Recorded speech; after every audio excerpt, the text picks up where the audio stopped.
Welcome back to another edition of the PFF podcast. I'm Mike Renner. Joining me, per usual, is Sam Monson. And last week, we released our offensive line rankings heading into the 2017 season, and it elicited a few emotions, Sam. Yeah, it did. These ones always cause problems because we're not looking just at the objective data from, the past whatever time period you're looking at, whether it's the last week, the last, month, the last season. We're trying to project ahead. So we're looking at multiple years worth of data. We're looking at potential. We're looking at trying to get an idea of how these guys are going to play in 2017, not how they've been playing in 2016 or 2015 or 2014. And when you do that, you've always got to bring in a little bit of subjectivity to it, a little bit of guesswork, frankly. When you're talking about guys that have been injured and how those guys are going to come back, whether you're going to see 100% of the player you saw before, whether you're going to see some kind of diminished version. So there's some projection in there. And as soon as you start bringing in that kind of element to these things, people go nuts. Yes, people do go nuts. And that is the biggest thing. There's so much of an unknown, especially when we're talking about rookies stepping in and playing. Guys who have, fewer than 500 career snaps under the belt playing. Even guys who have been in their first 2 years in the league and have not played well going into year 3, they could legitimately take a next step forward. So we can't really account for all the factors.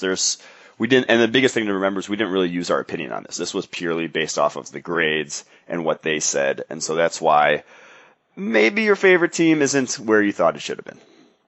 Yeah, and there'll be some strange teams, places you weren't expecting. Yeah, so let's just go through them real quick. If you want to go read up the full write-up that I wrote on the website, go ahead and do that at profootballfocus.com. But I'll just run through 1 through 32 real quickly here. At number 1, the Eagles, 2 Browns, 3 Steelers, 4 Titans, 5 Bears, 6 Falcons, 7 Raiders, 8 Packers, 9 Cowboys, 10 Bills, 11 Redskins, 12 Panthers, 13 Jaguars, 14 Vikings, 15 Chiefs, 16 Saints, 17 Cardinals, 18 Rams, 19 Patriots, 20 Jets, 21 Chargers, 22 Colts, 23 Ravens, 24 Lions, 25 Broncos, 26 Dolphins, 27 49ers, 28 Giants, 29 Texans, 30 Buccaneers, 31 Bengals, and 32 the Seattle Seahawks. Sam, what jumps out to you on that list? Who's too high? Who's too low, in your opinion, right off the bat? Well, I think you can combine the two of them if you stay within the NFC East. So the Philadelphia Eagles ended up as number 1, and right from the outset, that just sounds crazy. You think that there's no way that can be right. But when you look at the 5 guys that are actually slated to go into this season as starters for the Eagles, it's pretty difficult to poke too many holes in them. I mean, the biggest issue they have is whether Lane Johnson is actually going to stay on the field or if he's going to get suspended again, which is his biggest issue. If he stays on the field, people like he's this. The best right tackle in the NFL. People think about their offensive line as last year as not being, amazing because of the fact that, he wasn't playing. He played 4 games last year, and or however many games he played last year. You would usually think of the offensive line as having Big V in there at right tackle, the rookie, and that's not the same. That was not the same line. It was completely opposite end of the spectrum to when they had Johnson in the lineup. Yeah, with him missing, they've got a real hole at right tackle, and it's a problem. With him there, they have the best right tackle in the NFL. They've got Jason Peters on the other side, who's one of the better left tackle bookends. Brandon Brooks at right guard was a top 5 guard last year. Alan Barber was a pretty good player. Jason Kelce is the weakest link on that team, and Jason Kelce is not that far removed from some quality play himself. Yeah, he was an all-pro back in 2015. Yeah, and they have a pretty quality backup in Stefan Wisniewski if things go awry. So I think there's a lot of talent on that team, and it is difficult to poke. They're one of these teams where there's no real weak link. There's no obvious player where you look at him and you say, that's the problem on this offensive line going forward.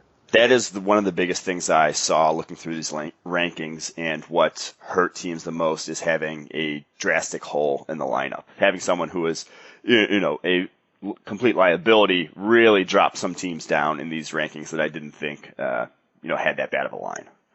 Yeah, and then, so I think when you stay and you go to the other end of the spectrum, I'm sure people are already screaming how long it took you to read out Dallas or the Cowboys from that list. They were down at number 9.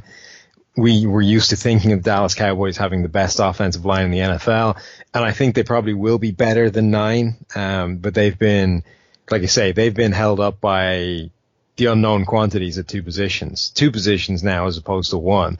We've got the unknown of Lyle Collins kicking out to right tackle and how he's going to play there. We've talked a bit about that before. And then they've got the unknown at left guard, which is a complete kind of open competition at the moment, and maybe Jonathan Cooper's job to lose. And he hasn't shown anything in the NFL so far to suggest that he can be even an average player. So if one of those 2 pans out, they're back to the way they've always been, which is challenging for one of the better offensive lines in the league. If both of them miss, though, suddenly you've got 2/5 an offensive line that's a problem, and that could drop them down to that kind of area. That is the thing with the Dallas Cowboys, that people don't really, they kind of get swept under the rug in terms of, you know, how good they've been recently. Everyone knows the big names of Tyron Smith, Travis Frederick, and Zach Martin. People didn't realize how good Ronald Leary and Doug Free were. They were for the most part above average players. Doug Free took a step back, this past season in terms of quality of play, and that's why he retired. But they've had no liabilities outside of, you know, at left guard and at right tackle have never been liabilities. There's a chance that they could be this year is the biggest thing, that if they are, that's a completely different, that line just looks completely different at the end of the day. Yeah. And I think the biggest reason they'll probably end up higher than 9 is I suspect 1 or 2 of the teams that are ranked ahead of them at the moment, they will have some players that turn out to be bigger liabilities than they're projected to be. Just the way the NFL works, you know, guys have bad seasons. 1 or 2 of those teams is going to find out that they've got a guy there that's not able to get the job done this season. And if the Cowboys, like I say, if one of those guys is at least average or above, they'll probably leapfrog those teams and get back into a kind of top 5 ranking. But when you look at the top 5 teams in particular, some of those teams have some really quality units with no real obvious weakness. You know, Pittsburgh ended the season with all 5 guys playing at a kind of Pro Bowl level. The Eagles we just covered. Tennessee's offensive line doesn't really have a particular weakness at the moment. So I think, you know, Oakland potentially, if they can fix their right tackle problem, have got 5 quality starters there. So, you know, they're just, for the first time in a long time, Dallas could be not amongst the top offensive lines in the NFL. That is the thing. Everyone just assumes they're number 1, but they really don't have a claim over teams like the Steelers, who you mentioned, have elite level play at multiple positions and no holes. The Browns, who again, they added Kevin Zeitler, already have Joe Thomas, added J.C. Treader as well. That's going to be a great offensive line. And the Raiders, who, you know, were arguably one of the best a season ago as well. So they really don't have an argument to be ahead of teams like that, I'd say, at this point. Well, even if you just look at last season, you know, if you go past, I think, week 3 onwards, the Pittsburgh Steelers allowed 87 total pressures as an offensive line unit, which was the best mark in the NFL by like 9 clear pressures. Dallas were good, but they were at 106. So you're talking almost 20 total pressures more for the Dallas offensive line and you only have to take out the first 3 weeks of the season to make those numbers work that way. And I think if you add in postseason, the Steelers were good as well. So you suddenly can immediately turn this Pittsburgh Steelers unit into one that looks, even on paper, better than the Dallas Cowboys unit. We've got this hangover effect from knowing them as the best offensive line in the league for the past few years. We don't want to kind of readjust that opinion yet. I agree. I'll hit my 2 teams that I thought one was too high, one was too low. The one I thought was too high was the Minnesota Vikings at 14. I get that they added, you know, they kind of plugged holes at tackle with Riley Reiff and Mike Remmers, but I still worry a lot about this offensive line being, you know, an above average offensive line, which the 14th ranking suggests there, because they really didn't add above average players, you know. No, the big thing for them, I think, is whether they're actually going to play rookies, because, you know, last year they had this entire draft class that basically never saw the field, even in positions where it looked clear that those guys were desperately needed and they needed to be on the field making an impact. About Willie Beavers. Amongst others, yeah. So I think they have the same deal this year. They've drafted a guy in, how do you pronounce that name? Pat Elflein? Elflein? Yeah. Elflein has a path through to a starting position, could easily be starting week one. For a lot of teams, I think would be starting week one, but the Vikings may not put him on the field at all, and they may run through the entire year with Nick Easton as their center, which looks on paper to be an issue. So I think a lot is going to come down to whether Elflein does get on the field, and if he does, whether he plays up to that level. I'll just say I'll believe it when I see it with the Minnesota Vikings, when we thought they had made improvements a season ago as well and turned out to still be one of the worst 5 offensive lines in the league. So I'll believe it when the guys are on the field and they're actually playing like a competent line. The team I thought was too low, and I think a lot of people would agree with me. Even our rankings from the end of year last year seem to agree with me. It's the New England Patriots. I think our system just didn't take into account the leaps and bounds that Shaq Mason and Marcus Cannon got better a season ago. I think it's still the 2-year grade takes a little too much into account how their form was 2 seasons ago and not the fact that they are completely different players than that now, I'd say. Yeah, I think that's probably true. Those guys took huge steps forward. They were both playing at Pro Bowl levels by the end of last year, and they're not given that credit, and not yet by the system. So I guess you kind of have to assume with Scarnecchia there, they probably will stay close to that level as opposed to dive back down to where they were. I think they could even challenge for a top 5 sort of offensive line if Joe Thuney makes that next step. We were big fans of him coming out, was slightly below average as a rookie, but no reason to think he can't improve and will improve at left guard there for them. So I think that could challenge teams like we were just talking about, the Browns, Steelers, them for top 5 sort of status at the offensive line unit. So those are my 2 low, those are my 2 high. Who do you think, though, has a chance to improve the most at the season? Not necessarily who's too low now. Maybe the ranking makes sense, but you could just see them improving over the course of the year and being ending up much higher in our end of year rankings. Yeah, I think the Patriots are a good call, actually. I think we almost collectively really liked Thuney at left guard. I think he could easily make that big transition. The big thing for them is whether Nate Solder just had some kind of bizarre nightmare to end all nightmare games in the Super Bowl, or whether there's actually an issue long term with Nate Solder, because it's one of the great kind of untold stories of that Super Bowl, that of everything that was going on around, and Nate Solder seemed to be conspiring to get Tom Brady murdered over the course of the game. Had his worst game of his career. Yeah, by far the worst game of his season, and probably the worst game of his career. Allowed 13 total pressures over the course of the game. Okay, there were like 100 snaps in that game, but that's still a serious amount of pressure to be allowing.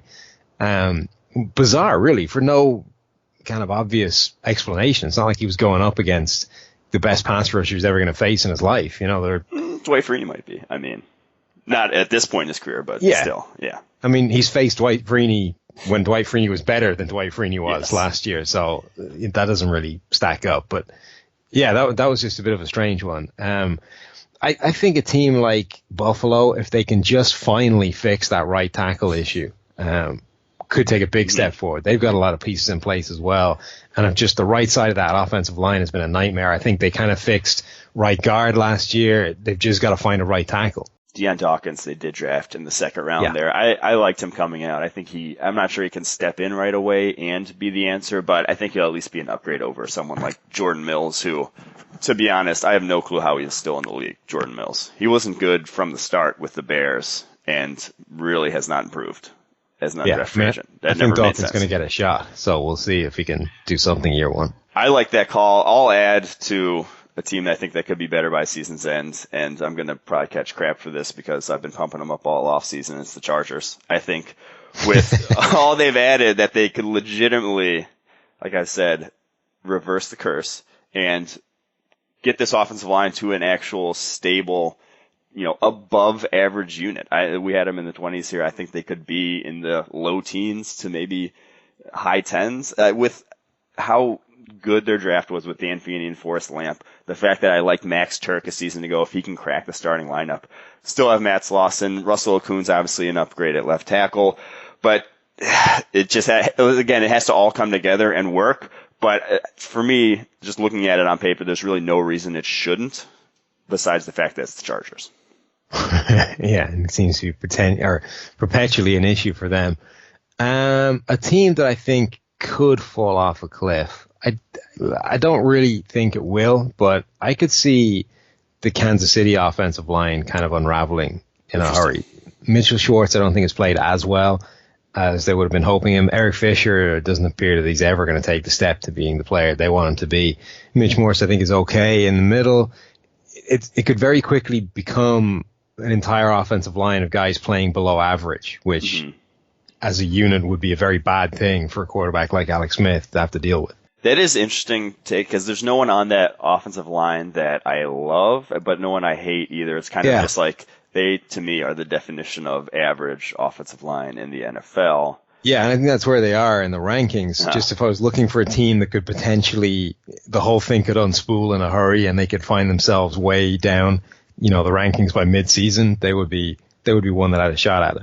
I am going to go a little different route for a team that I think could take a big step back, and it's the Green Bay Packers. I just think that losing Pro Bowl guards in back-to-back years without a great replacement plan is going to, at some point, come back to bite them, especially with how long Aaron Rodgers holds onto the ball. I just think it's going to look worse on the field because it's going to lead to more sacks than it would for a team like maybe the Patriots or the Raiders, or someone gets the ball out quickly.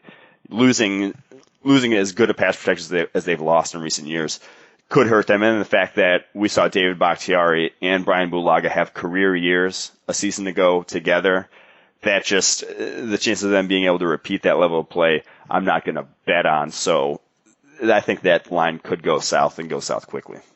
Yeah, I think that's a good call, actually. That entire offensive line almost seemed to, as a unit, just play unsustainably well when it came to pass protection. I've had this theory for a while that other people like Ben Stockwell argue against, but I do think that Aaron Rodgers, to an extent, aids that offensive line. I know he also puts pressure on it because of like you said, the length of time he does hold the football, but it's not always doing it in a bad way. A lot of times when quarterbacks hold the ball, they're just oblivious to what's happening around them, and it is literally just extending the amount of time you're asking your offensive lineman to block defenders for, which is bad. But Aaron Rodgers has this freakish Matrix-like sense of everything that's going on around him and is able to not just keep the ball longer, but to move around in the pocket to the point where it kind of resets the leverage of his offensive lineman. I think part of it is because he's such a dangerous threat to break the pocket and make plays outside of the pocket in a way almost no other quarterback is, that a lot of teams don't rush him all out. They rush him with contain. So as soon as they sense him start to move in the pocket, they have to kind of take a peek, reset, check their leverage, that kind of thing. So it's not, it's not entirely this kind of ninja-like ability to sense stuff, but it is just knowing that if he takes a little movement, the guy trying to rush him has to reset things. But I think there are plays in there where you can look at him moving around, and the offensive tackle does have to do a good job to kind of mirror the defender. But at the same time, that defender is changing what he's doing 3 or 4 times in a way no other offensive lineman gets to deal with. Like, they just have to kind of run with that first move that eventually is going to get around him.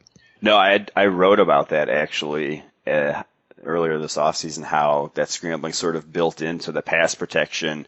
The Packers offensive linemen, they want to get bull rush. They basically don't want to get any space between themselves and the defender. They want to hold on for dear life. So if Aaron Rodgers, does break the pocket, does move around, he's like, maybe there's a offensive lineman in his face, but that defensive lineman's not going to be able to separate off that block and then tackle Aaron Rodgers. So yeah, maybe there's guys collapsing, maybe the pocket's collapsing around him, but still Aaron Rodgers, like you said, has that ability to sense it, get out, and the Packers are happy to, let him do that by just, like I said, the tackles just latch on in pass protection. And that's the worrisome thing with new guards who may not have that, unique ability to latch on like that.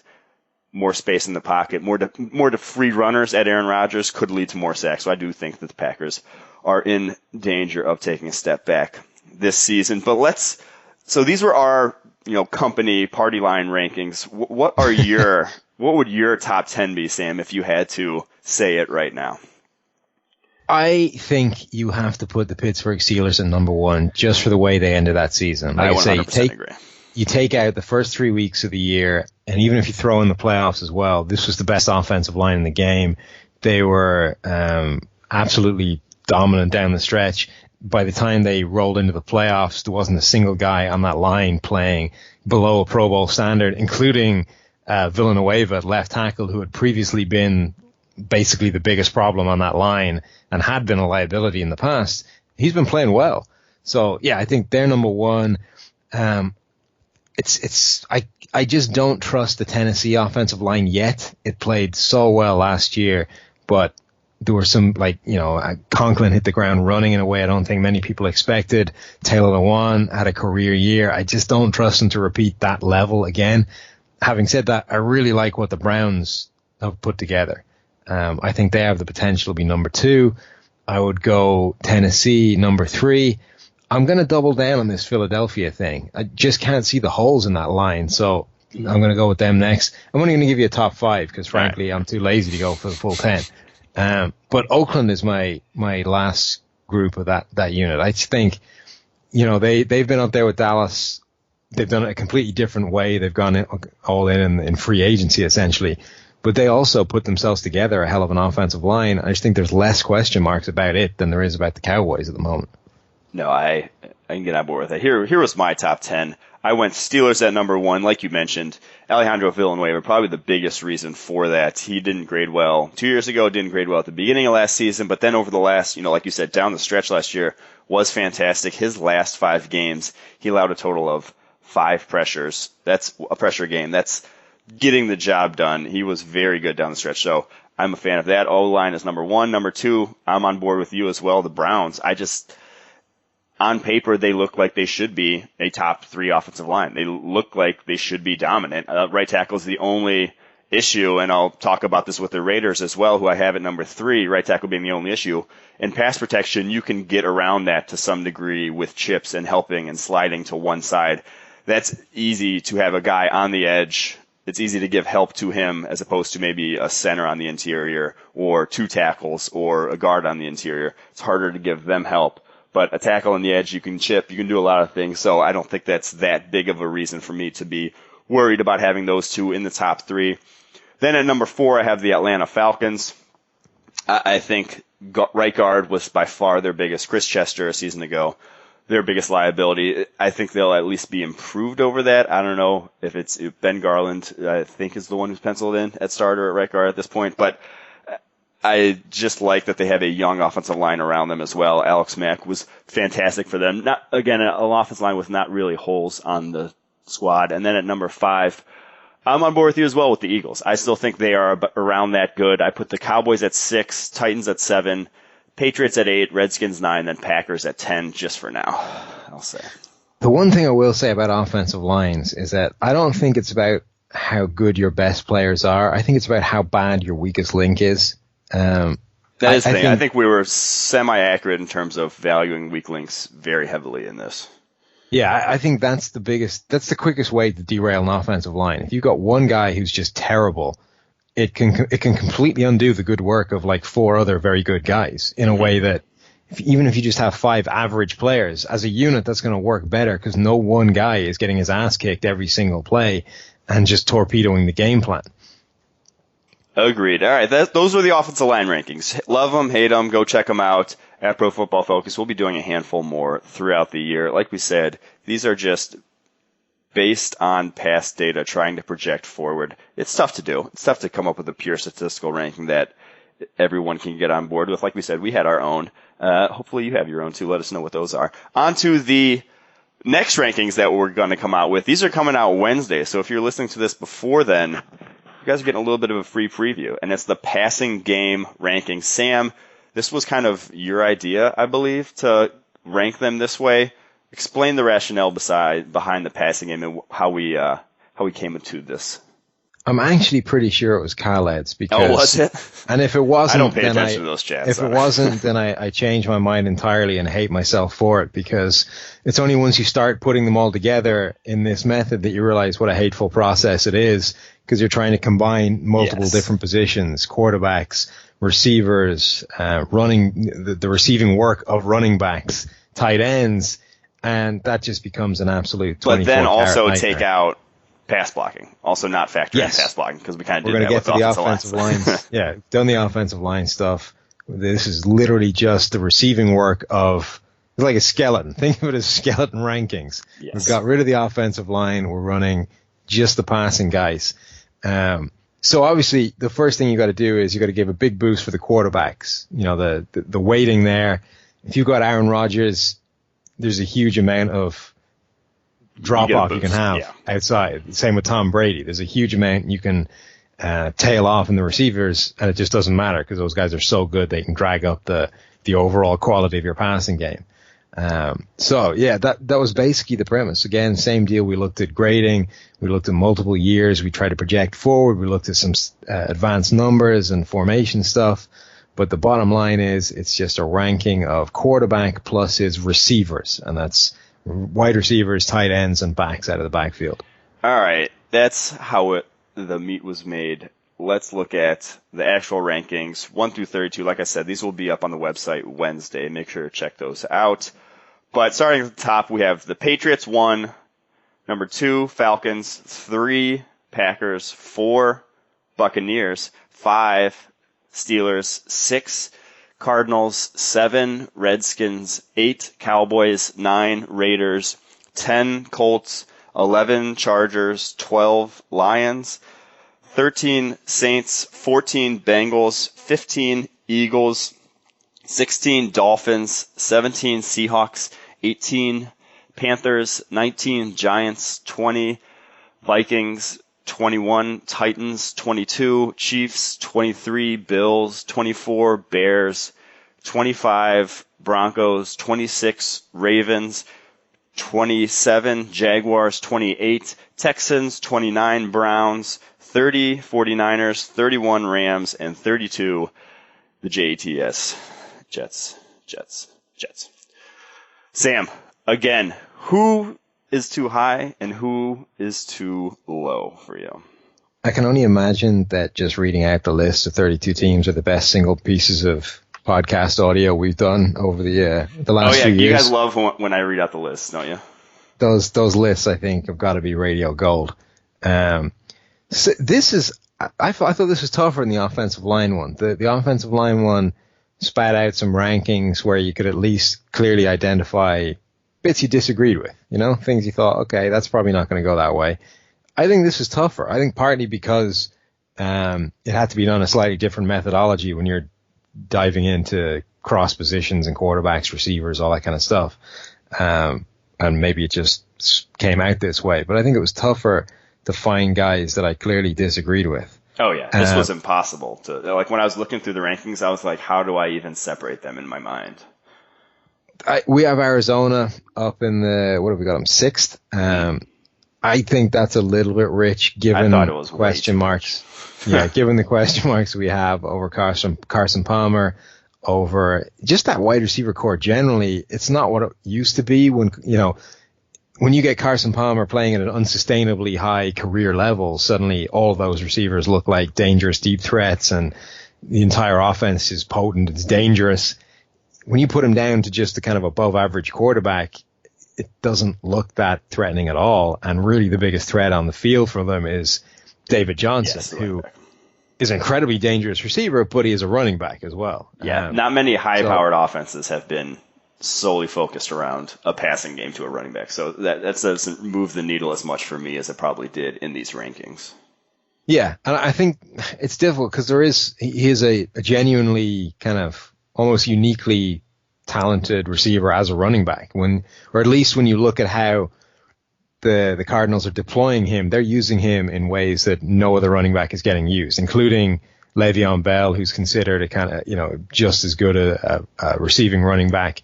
I mean, they're legitimately using David Johnson as a wide receiver at times. He's being thrown receiver routes. His average depth of target is the only guy that's kind of bridging the gap between running backs and tight ends in terms of average depth down the field.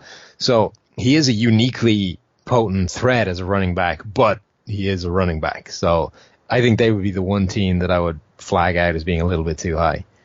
I agreed with you there. That's the exact same team I had. And just to add to the David Johnson, I think 20% of his snaps last year came split wide, which is one of the highest at the position. So, but again, like I said, a running back's not really moving the needle for me. I want downfield threats. I want, some dynamic players. And the Cardinals, Larry Fitzgerald at 33 he's been more of a slot receiver at this point in his career. He's been more of a move the chains guy, not necessarily dynamic. John Brown's fine. I like his deep speed, but he doesn't bring terribly much more to the table. I think they're far too high. I'd put them more around 15, 16, 17 around in this rankings.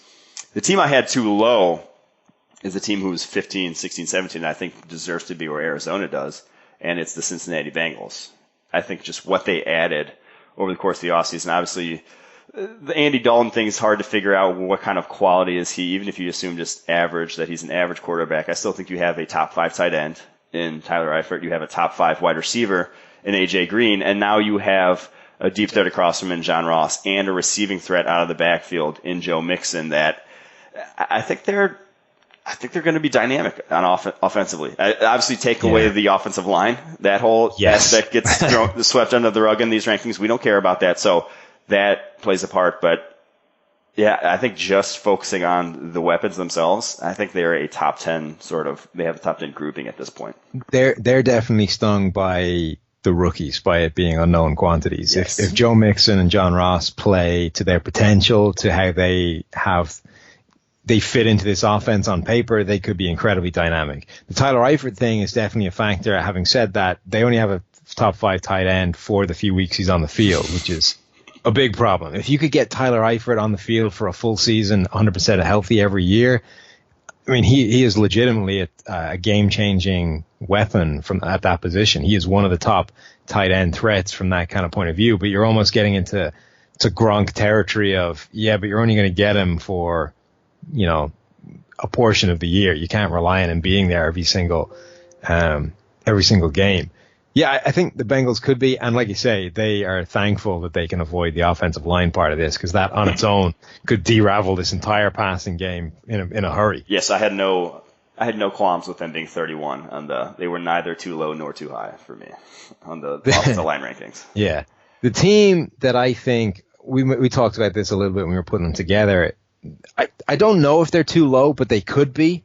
They could be almost all over this entire list. If Blake Bortles remembers how to play quarterback, the Jacksonville Jaguars could immediately leap anywhere. I mean, Blake Bortles was playing so badly that he turned Allen Robinson into a bad player, and Allen Robinson was able to carry Christian Hackenberg. So that's the kind of level that Blake Bortles descended to. Killed Allen Robinson, killed Allen Hurns. That entire passing offense just fell apart. If he gets back to being anything like the guy that he was before it all fell apart, that passing attack suddenly looks dangerous. I'm surprised you're saying him with how much you hated Leonard Fournette's hands coming out, though. Yeah, well, he won't play in passing downs. That doesn't count. Okay, fair enough. Yeah, but I agree. Allen Robinson and Allen Hurns are good receivers. Blake Bortles is not a good quarterback.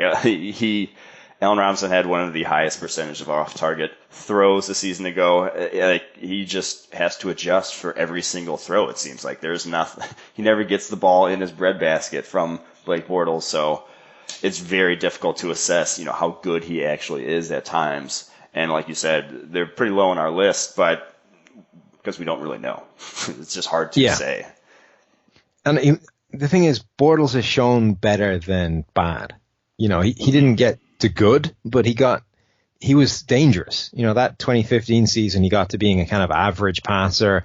He was dangerous taking off with his legs, and he made enough plays that he was at least willing to give guys like Allen Robinson a shot, and obviously that's what Robinson does best. His ball position on deep throws was just so much better. It was light years better than it was a season ago. Like I said, a season ago, he was all over the place. If Allen Robinson can't adjust to your off-thrown pass, no one is, So that was the difference to me between Bortles 2015 to 16. Yeah, so I don't know that they're in the wrong place, but I could see them being, 10 places in the wrong direction if Bortles gets back to being anything like average. Agreed. So what would your top 10 be then, Sam? I don't think we're far off. I think the Patriots, the Falcons, and the Packers are the right three to have at the top. Again, I'm going to be lazy. I'm just going to go for 5. I think those are the right 3 teams. I think the Pittsburgh Steelers are probably the 4th team there. They're back to where they should have been on paper a couple of seasons ago with the triplets of Roethlisberger, Le'Veon Bell, and Antonio Brown. And like we said in the David Johnson thing, Le'Veon Bell is a legitimate part of that passing attack in a way most running backs aren't. And then they get Martavis Bryant back, in theory. Yes. Eli Rogers isn't a bad slot weapon either. I think he's a useful player that they have to deploy as well. They have weapons. They've still got Darius Hayward-Bay and Sammy Coates as some kind of... Did you just say weapons and then say Darius Hayward-Bay, Sam? If you put the two of them together, you would have a useful deep threat, maybe. Still no. You got Juju Smith-Schuster, who a lot of people seem to like, though I never really saw it at USC. But even if you don't go down into the depth and you just look at the players they can deploy as their starting group, that should be a really dangerous passing attack. So I think the Steelers are up there. Tampa Bay are the team we have up there. That is one I think that's interesting because it's huge projection, but I think they've caught a break because one of the projected guys is a veteran in Deshaun Jackson. He's come in. We're just assuming he's going to kind of pick up in Tampa Bay the way he left off in Washington. I think if he does, that's a really nice fit on paper. I just think they're well complemented. Mike Evans being this fantastic kind of, I don't want to label him as a possession guy, but he's more that style of receiver. It's all about catch radius and an intermediate level as opposed to taking the top off a defense like Deshaun Jackson can do. Let's see, who else would I list in there? I think Oakland's is the team that could take that jump when you look at the group that they had, the chemistry that Derek Carr had with Michael Crabtree and with Amari Cooper before he went down. Assuming Derek Carr comes back 100% and given it was, a leg break as opposed to anything catastrophic, we should see him back at that level. Marshawn Lynch is a devastating runner, but he's also a really good receiver out of the backfield. A guy like Jalen Richard can add to that as well. I think the Raiders would be my 5th team. I'm just going to disagree on Marshawn Lynch being a good receiver out of the backfield. I've never of course he is. Seen that, but okay. It's only on screens, but you give him a screen pass, he's going to take one of those to the house. He's good with the ball in his hands. Yeah, that's not debatable. Okay. All right, I'll give him my top 10 here. I think Patriots 1. I put the Packers actually at number 2. I think after just bashing about how the running back doesn't really put it over the top for me, I think Ty Montgomery sort of pushes them over the top for me, just in terms of the comparison to the Falcons here. And that gives them the edge at number 2, Falcons 3, 4, Steelers. I like the Bucs at 5. I think O.J. Howard and Chris Goodwin could make impacts as rookies as well. And then they have some receiving threats out of the backfield also. And like you said, that 1-2 punch is going to be good this year. I think if there's really no excuse for Jameis Winston not to put up and take the next step this year. So I like them at 5. Cowboys at 6, Raiders 7, Redskins 8, Colts 9, and then Chargers sneaking in at number 10. Yeah, I like it. I think Ty Montgomery is the player that has the ability to be a schematic X factor in a way most guys can't. We talked about how the Cardinals use David Johnson uniquely. The Packers could do similar stuff with Ty Montgomery. I don't think he was a particularly good wide receiver, but that's compared with other wide receivers. When you compare him with other running backs, he's as good a wide receiver as you're going to find. Yeah, a lot of wide receivers will look good if you have linebackers guarding them. Yeah, exactly. So if you turn Ty Montgomery into a player that you can start moving around and motioning out and forcing a defense to make a call on what you're going to treat him as, suddenly he becomes a real matchup problem. I didn't see a huge amount of that from Green Bay. I saw them motion him around a lot, but I didn't really see them take advantage of what that actually did for them last year. Hopefully they've spent the offseason trying to figure out how that works. Mm-hmm. All right. Now, who has the chance to, in this group of 32 teams, improve the most by season's end?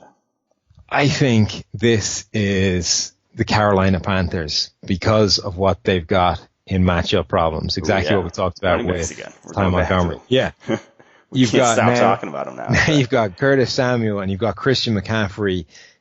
Those are two players that are matchup problems. And those guys should basically give you free plays because you're going to find plays where Curtis Samuel is covered by a linebacker or Christian McCaffrey is covered by a linebacker, or, it just should give you a whole bunch of free shots that Cam Newton hasn't had in the past. And okay, he's going to miss some of them because it's Cam Newton and he seems to be calibrated a yard and a half too high for his receivers, but he's going to hit a lot of them as well. And that's going to turn that offense into something completely different. I do think that the Panthers could be higher, and just Cam Newton playing better would put them higher on the list. Obviously not having the shoulder issues. We'll see how he comes back from that. The team I had, though, was the Cleveland Browns. I think with David Njoku, Duke Johnson, Corey Coleman, Kenny Britt, and if you throw in Josh Gordon to that lineup, I know it's a long shot at this point. At some point we need to stop have no clue. I always lineup. bring it up every time because it's just like the thought of it is too much for me. It would be amazing to see. It would immediately vault them to one of the best receiving corps in the NFL. But even with Cody Kessler around with that talent, I still think they're at 29 right now. I think they could end up top 15 end of the year, possibly. So I think they could vault themselves. They just have a lot of young talent there. I don't know. What about the teams that are going to go the other way? I don't actually know. We've talked about the Cardinals. They were the one that we dropped down a long way. I don't know. There's too many others that I think are way too high. Here's who I had. I had the Atlanta Falcons, and not much because of the talent. Just on regression. The field, just how the talent will look without Kyle Shanahan as the offensive coordinator. Mohamed Sanu had a career year. Will he look like that guy again? Really, it's all Julio Jones and Matt Ryan, this offense. Still, there's not Taylor Gabriel had a career year as well. They don't really have much at tight end. Austin Hooper wasn't anything special a season ago. I get why they're ranked so high, and I have them at third. Like I said, there's a lot to like here, but a lot of career years last year, I'll just say. So you expect some sort of regression. Also, you could take that regression even further with the loss of their offensive coordinator. Yeah, I think that's a good point. I guess the question is how much worse would they need to get for them to actually drop particularly far down the rankings? You know what I mean? I could see them dropping to 10, like the Chargers. Whoa. They could be. There's a chance in my mind that I could see the Chargers in a higher light at the end of the year. Damn, that's a hell of a drop. I can't quite see that far. But I could definitely see them taking a step back. In fact, I think a step back is almost inevitable. I mean, there's no way Matt Ryan plays as well as he did last year. It was just a crazy level. And I think, without Shanahan, the offense is definitely going to take some kind of step back. It's just a case of how big it can be. There you have it. Those are our pass game rankings. Like we said, not an easy thing to do. Taking into all that stuff, was not fun to do. I mean, it was kind of fun, but not that much fun. Offensive line rankings are far more fun. That'll do it for us, though.